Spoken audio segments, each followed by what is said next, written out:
सुंदर वन जंगल में टुनटुनी चिड़िया अपनी बेटी पिंकी और पति बंटी कबूतर के साथ रहती थी। बंटी एक लक्कड़हारा था। पिंकी अपने कॉलेज की पढ़ाई पूरी कर चुकी थी और घर में रहकर अपनी माँ के कामकाज में हाथ बटाती थी। एक दिन बंटी की छुट्टी थी, वो घर पर आराम कर रहा था। पिंकी अपनी माँ से कहती है, मम्मी बहुत दिन हो गए आपके हाथ के बने छोले भटूरे खाए हुए। आज तो पापा की भी छुट्टी है, आज छोले भटूरे बनाओ ना, हम सब मिलकर खाएंगे। अरे बेटा, तुझे छोले भटूरे खाने थे तो कल बताती, मैंने छोले तो भिगोए ही नहीं, कैसे छोले भटूरे बना दूं? चल मैं तुझे कुछ और बनाकर खिलाती हूँ। नहीं मम्मी, मुझे तो छोले भटूरे ही खाने हैं। तब तक आप लोग कमेंट पे बताएं 67 + 79 कितने होते हैं। तू इतनी बड़ी हो गई है लेकिन तुझे अकल बिल्कुल भी नहीं है। छोले भटूरे खाने की जिद लगाकर बैठी है, कैसे बना दूं? बिना भिगोए छोले नहीं बनते बेटा, मैं तुझे किसी और दिन बनाकर खिला दूंगी। तुम्हारी मम्मी ठीक कह रही हैं बेटा, जाओ जाकर कुछ और खा लो। ऐसा करो टुनटुनी, तुम कल ही छोले भटूरे बना लो, मेरा भी मन तुम्हारे हाथ के बने स्वादिष्ट छोले भटूरे खाने का हो रहा है। ठीक है जी, जब आप दोनों का मन इतना ही छोले भटूरे खाने को हो रहा है तो मैं कल ही छोले भटूरे बना दूंगी। अगले दिन टुनटुनी छोले भटूरे बनाती है और सबसे पहले पिंकी को खाने के लिए देती है। अरे बस भी कर पिंकी, सारा तू ही खा जाएगी तो हम लोग क्या खाएंगे?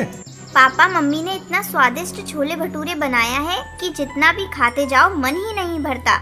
अच्छा ठीक है बेटा, मैं तेरे लिए कल फिर से छोले भटूरे बना दूंगी। समय बीतने लगता है और एक दिन बंटी को उसका सेठ नौकरी से निकाल देता है। वो घर आकर टुनटुनी को ये बात बताता है। ये आप क्या कह रहे हैं जी, आपको नौकरी से निकाल दिया? हाँ टुनटुनी, सेठ को काम में कम मुनाफा हो रहा था, इसलिए सारे कर्मचारी बेरोजगार हो गए। पता नहीं अब हमारा घर खर्च कैसे चलेगा, यही सोच सोच कर मेरा दिमाग खराब हो रहा है। आप चिंता मत करिए, कुछ ही दिनों में सब ठीक हो जाएगा। ऐसा करता हूँ मैं टुनटुनी, कल से ही दूसरे काम की तलाश करूँगा। अगले दिन बंटी कबूतर अपने दोस्त के पास काम मांगने जाता है। आओ आओ बंटी भाई, बहुत दिनों के बाद दर्शन दिए। सुना है तुम्हें नौकरी से निकाल दिया है, जरा विस्तार से बताओ। इस मामले में मैं तुम्हें ज्यादा नहीं बता सकता दोस्त, क्योंकि मुझे भी कुछ खास पता नहीं है। मेरे लायक कोई काम होगा तो बताओ, मुझे काम की सख्त जरूरत है। ठीक है, अभी तुम घर जाओ, 1-2 दिन में मैं सोचकर तुम्हें बताता हूँ। वो वापस घर लौट आता है। पापा आप बेकार में परेशान हो रहे हैं, मम्मी के हाथ में तो जादू है, इनके जैसे कोई छोले भटूरे नहीं बना सकता। आप ऐसा करिए, छोले भटूरे बेचने की दुकान खोल लीजिए। ये तो तुमने बहुत अच्छा रास्ता बताया है जी, मैं और आप मिलकर कल से ही छोले भटूरे बेचना शुरू कर देते हैं। अगले दिन से बंटी और टुनटुनी छोले भटूरे बेचने लगते हैं। दीदी 1 प्लेट छोले भटूरे कितने की है? बस 20 रुपए प्लेट है बहन। 20 रुपए प्लेट? ये तो बहुत सस्ती है, लाओ मुझे 1 प्लेट छोले भटूरे दो। इस तरह कई ग्राहक उसकी दुकान पर उसके बनाए हुए छोले भटूरे खाने के लिए आते हैं। जल्दी ही सब कुछ ठीक हो जाता है और टुनटुनी अपने पति और बेटी के साथ खुशी खुशी अपनी जिंदगी बिताने लगती है। टूनी चिड़िया अपनी बहू टुनटुनी चिड़िया और अपनी बेटी बंटी कबूतर के साथ रहती थी। बंटी कबूतर एक बहुत बड़े सेठ के यहाँ काम करता था। उसकी आमदनी बहुत अच्छी थी, जिसके चलते घर में किसी चीज की कमी नहीं थी। एक दिन बंटी कबूतर अपने ऑफिस जा रहा था, तभी एक बाज उस पर हमला कर देता है। इस हमले में बंटी कबूतर घायल हो जाता है और उसके दोनों पैर बेकार हो जाते हैं। अब वो दिन भर घर में पड़ा रहता था। एक दिन वो अपनी माँ से कहता है, माँ, मैं आप लोगों पर बोझ बन गया हूँ, अपाहिज होने से अच्छा था कि मैं मर जाता। आप ऐसा क्यों कह रहे हैं जी, मरे आपके दुश्मन, आप जल्दी ठीक हो जाएंगे। मैं आपका इलाज बड़े से बड़े डॉक्टर से करवाऊंगी। लेकिन टुनटुनी, मेरा इलाज करवाने के लिए तुम इतने सारे पैसे कहाँ से लाओगी? आप पैसों की चिंता मत करिए जी, मैं कैसे भी करके पैसे जुटा लूंगी। चलिए दवा खाकर आप आराम कीजिए। दवा खाकर बंटी कबूतर आराम करने लगता है। इस तरह कुछ दिन गुजर जाते हैं, लेकिन बंटी कबूतर की हालत में कोई सुधार नहीं होता। तब एक दिन टुनटुनी अपनी सास से कहती है, माँ जी, ऐसा कब तक चलेगा? मुझसे बंटी की हालत देखी नहीं जाती।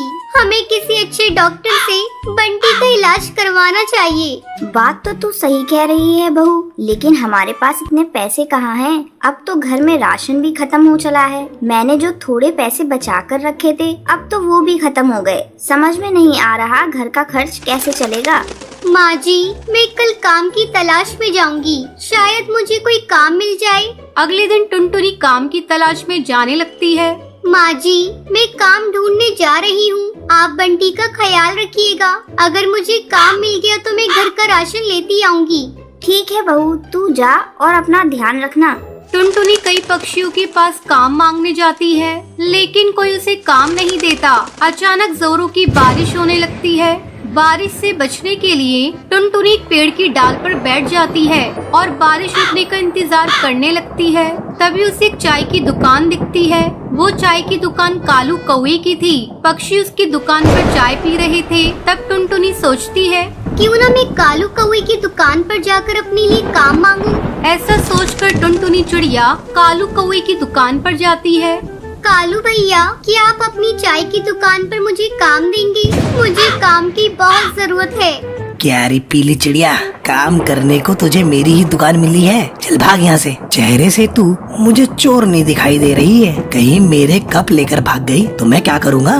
शाम तक टुनटुनी को कोई काम नहीं मिलता। थक हार कर टुनटुनी अपने घर लौट आती है। घर पर टूनी चिड़िया उसकी राह देख रही थी। वो टुनटुनी के आते ही उससे पूछती है, क्या हुआ बहू, तुझे कोई काम मिला या नहीं? बंटी की दवा खत्म हो गई है। मैं सोच रही थी तू पैसे लेकर आएगी तो मैं उसकी दवा ले आऊंगी। अपनी सास की बातें सुनकर टुनटुनी रोने लगती है।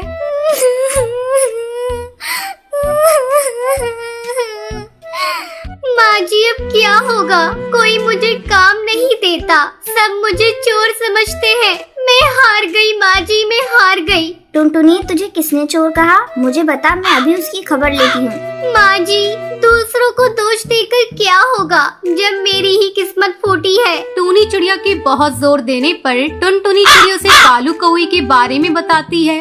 टुनटुनी बहू, जब कुछ गलत होता है तो कुछ अच्छा भी होता है। मेरे दिमाग में एक आइडिया आया है, क्यों ना तू भी एक चाय की दुकान खोल ले। तेरे हाथ की बनी हुई चाय बहुत ही स्वादिष्ट होती है। अरे वाह माँ जी, आपने तो बहुत अच्छा आइडिया दिया है। ये आइडिया मेरे दिमाग में क्यों नहीं आया? मैं कल से अपनी चाय की दुकान खोल देती हूँ। इसमें लागत भी बहुत कम आएगी और मुनाफा अच्छा खासा हो जाएगा। फिर हम लोग बंटी का अच्छे से अच्छा इलाज करवा सकते हैं। अगले ही दिन टुनटुनी चिड़िया अपने घर के सामने चाय की दुकान खोल देती है। धीरे धीरे उसकी दुकान पर पक्षी चाय पीने के लिए आने लगते हैं और उसे अच्छी आमदनी होने लगती है। कुछ दिनों बाद बंटी का भी इलाज हो जाता है और फिर से वो चलने फिरने लगता है। फिर सभी खुशी खुशी रहने लगते हैं।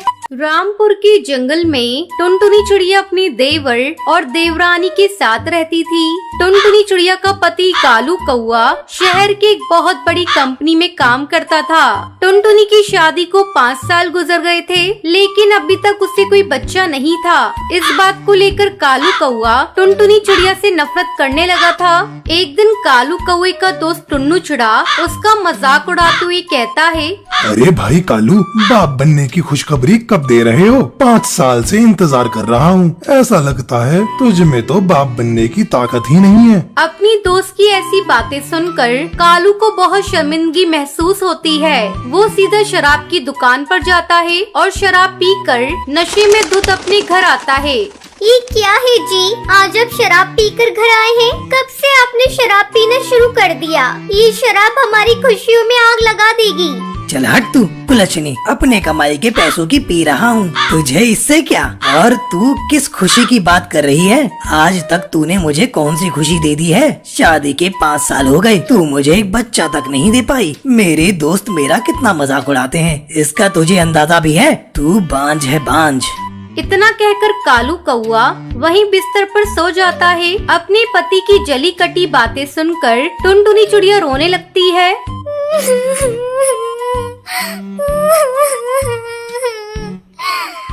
उसके रोने की आवाज सुनकर उसकी देवरानी टूनी चिड़िया वहाँ आती है। क्या हुआ दीदी, आज भैया आप पर इतना गुस्सा क्यों कर रहे थे?